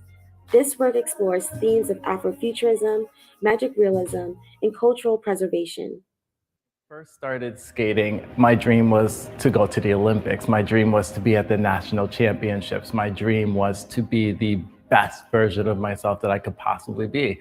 While leaving and going for that, I was still performing, and I've always been a performer.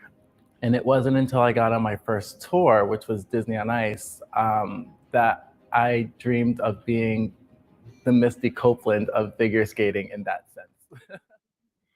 The next phase of production for The Unseen will start in May 2023, and I am looking to raise $100,000 in funding, which will be used to find and interview families of past figure skaters, develop the sound score, choreograph the work, gain access to video archives of past performances of Harlem on Ice, as well as build the rig that will incorporate the projectors and infrared sensors needed to develop the interactive ice projections. Thank you so much, and I am excited to bring you on this journey with me.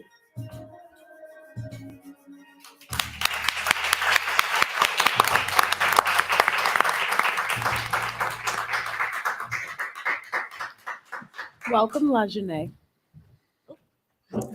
Hi, thank you. Yay. So can you tell us why this project matters to you?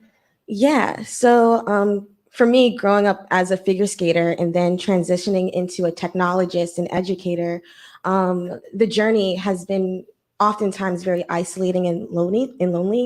And so for me, this project is really acting as a bridge to create a network and also a sort of uplifting for Black figure skaters, for Black technologists, to say that we're here and that we matter and that our stories deserve to be told. Would any of our judges like to start with questions? I loved your phrasing of what do you say? Visualize, manifest, and open portals, spaces where Black people are free. Can you elaborate on how you think this piece helps us to achieve that very, very important goal? Absolutely. So aside from being an artist and a technologist, I also view myself as a portal keeper. And with that role, for me, I'm using motion capture and what I like to actually call motion witnessing tools as a way, as a channel, and as a conduit into these liberated Black realities, into these realities where we can connect to our ancestors, where we can use live performance as a ritual for ancestral veneration. So what does it mean to sort of bring in these live components, bring in these technologies to be able to really connect to that space? I think what impressed me about this presentation and the previous is how performance is being explored. And I think certainly somebody who's been a part of like curating performance art, it's always something that's hard to translate if you're not in the physical space. And certainly like in the height of the pandemic, I think that was something people were considering. So it's great to see that there's thought being put behind that. But aside from that, what do you think someone can take, like, what are your intentions in sharing this story and these narratives specifically? Because I see elements of different things. Of course, there's hidden Black history, but then there's also elements of Black masculinity and how that's approached and seen. So what are some of the messages and that you hope to like get across through sharing this story? Wow. So for me, this story actually branches off from a larger library project that I've been working on called Black Movement Library. And so I've been working on that since 2019. And essentially, it's a library for performers, activists, and artists to create these types of projects, but also a space to research and archive why we move, as well as this digital archive of our movements as well. And so, yeah, essentially, through starting that work in 2019, I've been really immersed and really have been thinking about the ways in all of the ways in which our movements have been not only not documented within sort of like digital landscapes, but also how it's been disconnected from the actual people and their stories. There are existing like motion capture databases that exist. And essentially like within those databases, all of the people are dehumanized and called subjects.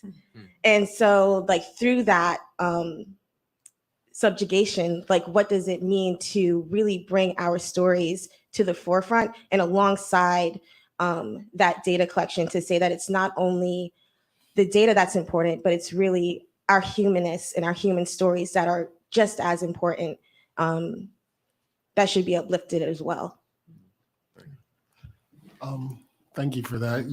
You have such beautiful abstraction in your projection mapping and visualizations of your digital art. I'm wondering, what are some of the ways, or how are you thinking visually of the more traditional documentary aspect of the project, and how will those sort of modalities be in conversation? Yeah, so basically, with the first phase of the project that I premiered in December, essentially how it worked was the documentary portion was presented first, and then it transitioned into the live motion capture performance where TJ came out and skated, and then we essentially created these performances.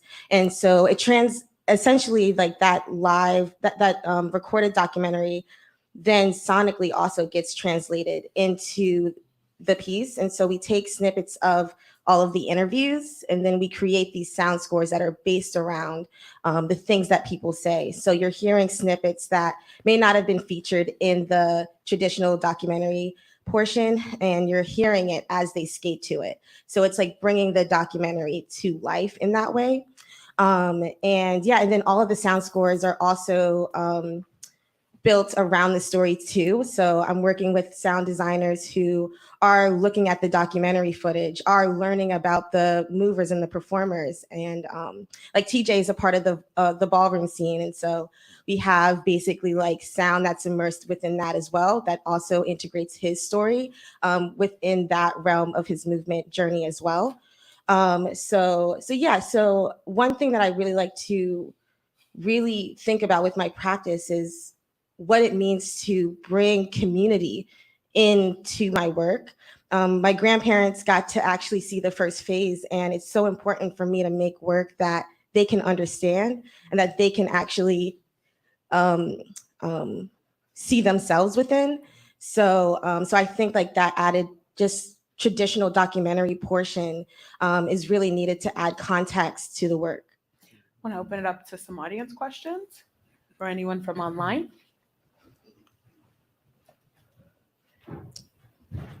We just had a comment from Narsha. She said amazing. So. Oh, thank you. I have another question, and I'm coming back to it because I've asked this in different ways from different presenters, but I think it's really important for us to not think about whoever's going through our experience only as a consumer. So how are you thinking about how we absorb and translate and see ourselves and embody and take away what you're presenting in your experience? Absolutely. So in a future phase of the project, I hope to build an installation, an interactive, immersive ice installation that can work alongside the documentary piece as well. So just to bring folks onto the ice and for them to see the interactive ice projections as they skate, but then also get immersed into this history, like that's something that I'm really excited to do. Alongside with that, I also have a background with coaching, like being a figure skating coach and a director. And so I've also been thinking about alongside with that, what would figure skating lessons look like in this sort of interactive ice projection map space? How could I actually build programming into this installation that includes workshops, includes people just being able to be in community together, but then also view the performances as well. Yeah. Just be like, how might my 7-year-old move differently, even in the moment, because he's observing, right, these bodies move in that way, and how might he walk through the world differently as a result, right? And I think it's really beautiful to think about that. Thank you. Girl, Hey. I had no idea that this was the project that you were working on. I'm a former competitive skater, and my daughter is a current competitive skater. And I'm super excited about this entire project, and I love it so much because it's another one of those reveals, right? I mean, it's a very unexpected. We don't see a lot of, people of color in general and African Americans particularly skating, and there is a long history there. And so I'm a big fan, and so you and I are going to talk. Definitely. Thank you, judges. This is a good project. No, I'm just kidding. All the projects are great. Ebony, do we have more questions from online? Yes, we have a question from Zuri. Have you ever considered mocap or volumetric capture for the immersive aspect of your work? And then what does figure skating mean to you?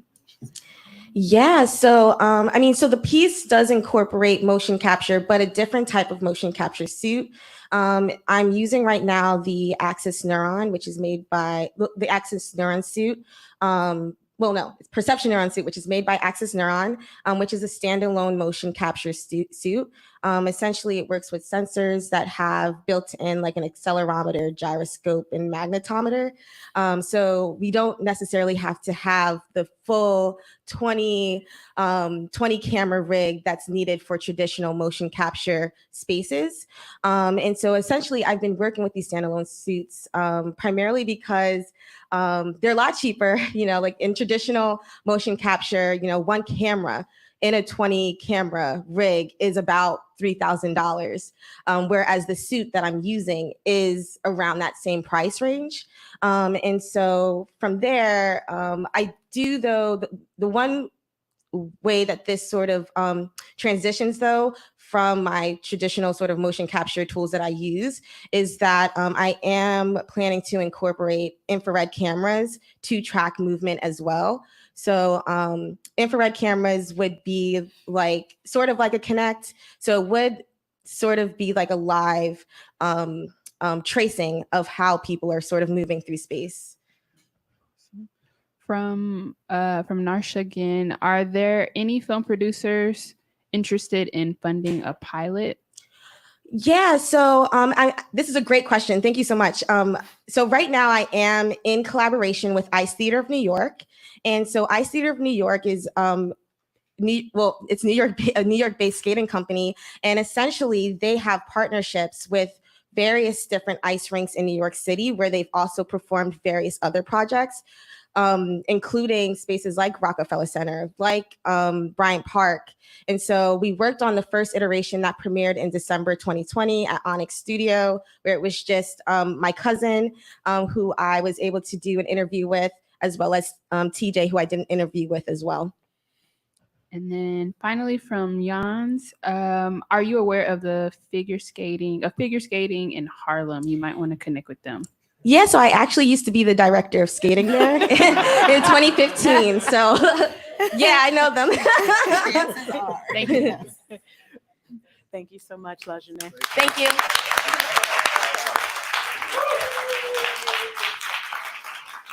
So that brings us to the end of all the pieces that are in the competition. Those were all unique and intriguing and compelling, and all for very different reasons. Judges, you have your work cut out for you. But as a reminder, this isn't just about tech, right? Lajane talked about some cool tech. Dom talked about some cool, actually everyone had really cool tech, but it's not just about right? It's about who told the most compelling story and how is that going to be translated to a broader audience. So please, online, remember to tune in tomorrow when we will reveal the winners of both the film and the immersive competitions. But along the lines of storytelling, we did have a few more immersive projects that are not in the competition that we wanted to share with you while we have you here and while we have you online. They caught Black Public Media's eye, and they also look really promising. They're all in different stages of development, but they are: one, Ancestral Plane by BPM Plus fellow Johannes Barfield, Paper AI by Georgiana Wright, and Viral by Jamel Mims. We get to watch their videos now, so let's see them.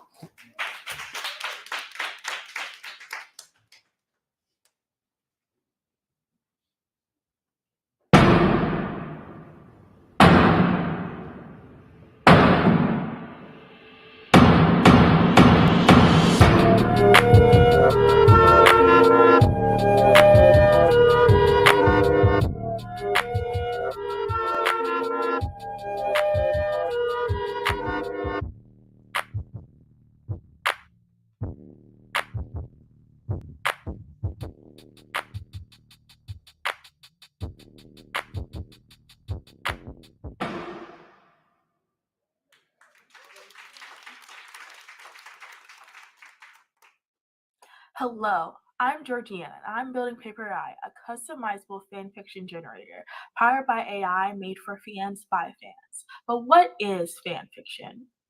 Fan fiction is creative fiction written by devoted fans and allows fans to answer questions like, what if you could rewrite the last season of Game of Thrones? Or what if Michael B. Jordan was Nightwing? Without having to go to TV showrunners or writers for new content. With GPT-3, users can generate over 100,000 different story combinations, and we're open to all fan possibilities. With the previous prototype, users will enter a specific type of fan fiction, the genre that they want, and if they want to explore different scenarios, like Harry Styles being a barista, and the fan fiction available to them via email. Although I'm a huge fanfiction nerd, I made Paper AI for my sister, who sadly feels underrepresented in the fanfiction space. There's already a lack of Black nerdy media in the mainstream, but even in niche spaces, it's extremely hard to find.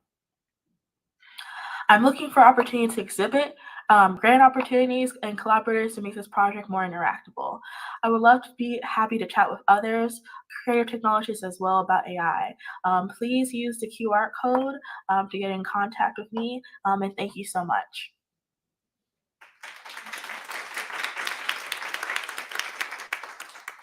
Hey kids, feel like life is too boring? Sick of quarantine, but have to deal with the world filled with coronavirus, racism, and no future? Try Viral, the brand new adventure from MC Ting Budong. Explore 6 new musical worlds that take you on adventures from China through Black America at a time of global pandemic and protest. Travel through time and space and discover hidden connections between cultures. Dive into all new virtual reality and mobile game experiences as you fight the power and fight for a future. Skateboard through Chinatown, wander through the internet, and lead demonstrations in real life, all from the comfort of your own home. Play the new game that's going viral, but be careful, results may be contagious. Viral game and VR headsets sold separately. Prolonged game for the result in between African Chinese scientific thinking and various movements over social capitalism and fight for natural communist evolution. Shouting.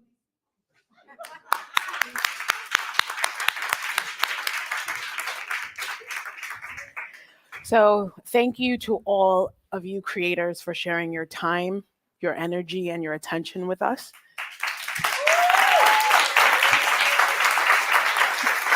Thank you to Dr. Cogburn, John Sessery, and Jamal for being our judges. And thank you to our online audience for paying attention. Thank you to our audience here for sharing your attention with us. Now I'm going to turn it back over to Lisa.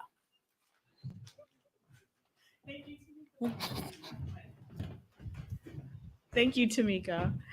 I just wanted to come back and thank our PitchBLACK sponsors, Netflix, Gimlet Media, Paramount Plus, PBS, and Corporation for Public Broadcasting. And I wanted to give a special shout out to our Immersive program partners and sponsors, including the Johnny Carson Center for Emerging Media Arts, National Endowment for the Arts, MIT Open Documentary Lab, MIT Center for Art, Science and Technology, Onyx Center, and Black Innovation Alliance. I also want to give a mega shout out to the competitors and the people whose work screened today. to our immersive jurors, who this is about to be the most amazing conversation in the deliberation room. Our fabulous MC, our online production crew at Blackheart, our in-venue production crew here at Greenspace, my colleagues at Black Public Media, especially Asia Evans. Where is she? It's been a really wonderful competition over the last 2 days. We've seen some fabulous projects, and I just want to encourage everybody to come back tomorrow. See you here at 8 p.m. Eastern so we can find out the winners at the PitchBLACK Awards.